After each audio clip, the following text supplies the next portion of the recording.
Hey everybody, it's Lynn Pratt. I'm going to just show you today a quick, simple tutorial about how to lift watercolor paint. So I've already done a wet wash, just a wash of water onto my watercolor paper, and now I'm just adding some ultramarine light to it to get my basic sky.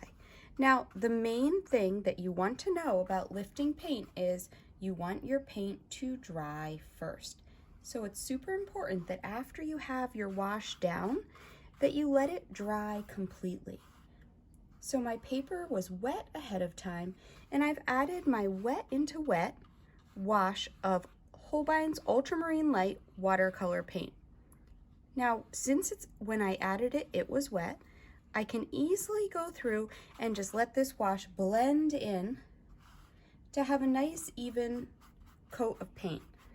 If it's not fully blended, while it's still wet, I can easily just tip my paper slightly to let the paint kind of run around on the paper in the water so that it becomes a flat wash. So if I have some areas that have a little bit more paint than others, I can tilt them one way or another and get that nice flat wash that I'm looking for. Now the important thing is, after that's done, I'm going to let this dry. Now that my paint is dry, I'm going to have a few things ready. I use a Viva paper towel to lift my paint. The reason I use a Viva is because there's no texture to the paper towel. A regular paper towel has little dots or patterns in it, and when you blot wet paper with a normal paper towel, you'll end up with this pattern in your paint.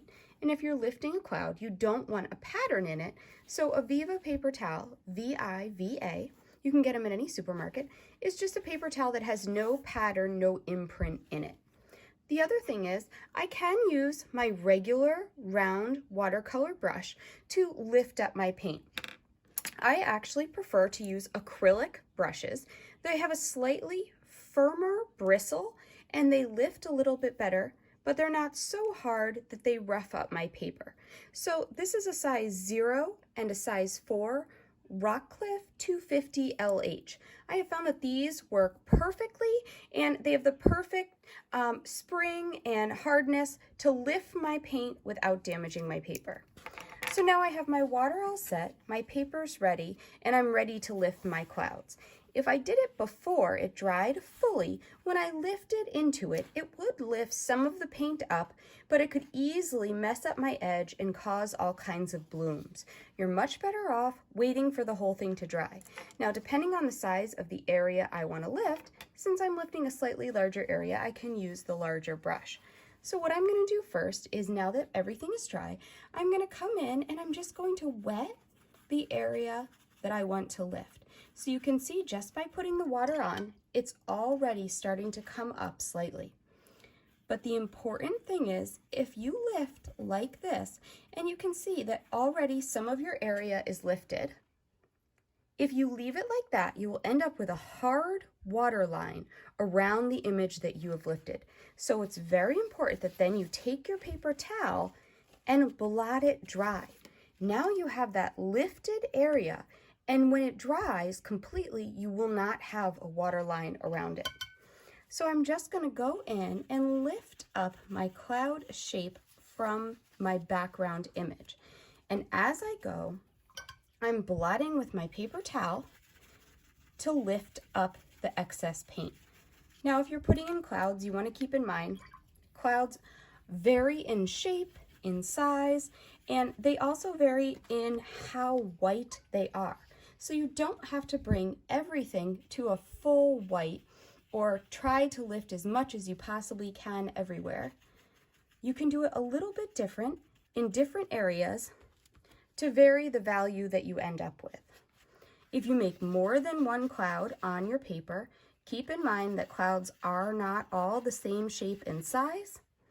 Go with the order of, it's much better if you have an odd number and differing sizes. So think like mama, papa, baby. You have a large, a medium, and a small to go across and lift up those clouds. So I'm just going to keep going and wetting my dry paper and lifting up that cloud a little bit. Now I am using an ultramarine light. So it's Holbein's Watercolor Ultramarine Light. It is a gorgeous color for a sky, and I also know it is an easy lift color. If you are using a staining color or a different color, it might not lift quite as easy as this color. So if your plan is to lift out what you're doing, you want to make sure that you know more of the pigment that you're using and know if it is a lifting color. So I'm just going to go through and keep repeating this and lift up my clouds from my paper.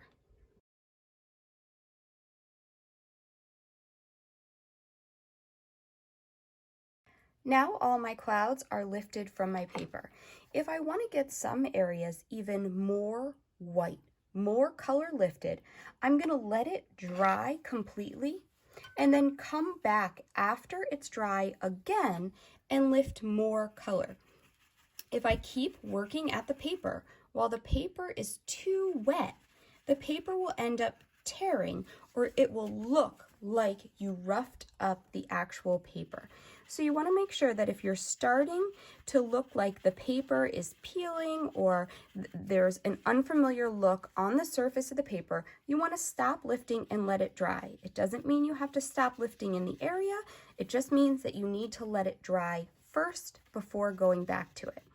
So at this point, you can say that your clouds are completely done and leave it as that is, or you can just use a neutral color, like if you just mix some burnt sienna with your ultramarine, and you can add in some grays to the base of your clouds to give them a little bit of depth.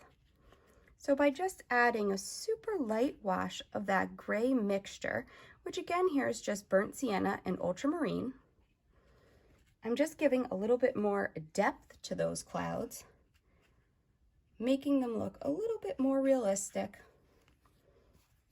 But again, you don't have to do this step. You've already lifted your clouds, and the same way you would lift these clouds, it's how you would lift just about anything. The important part is letting it dry first.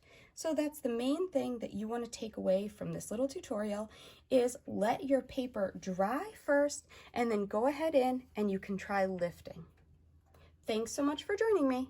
Let's paint.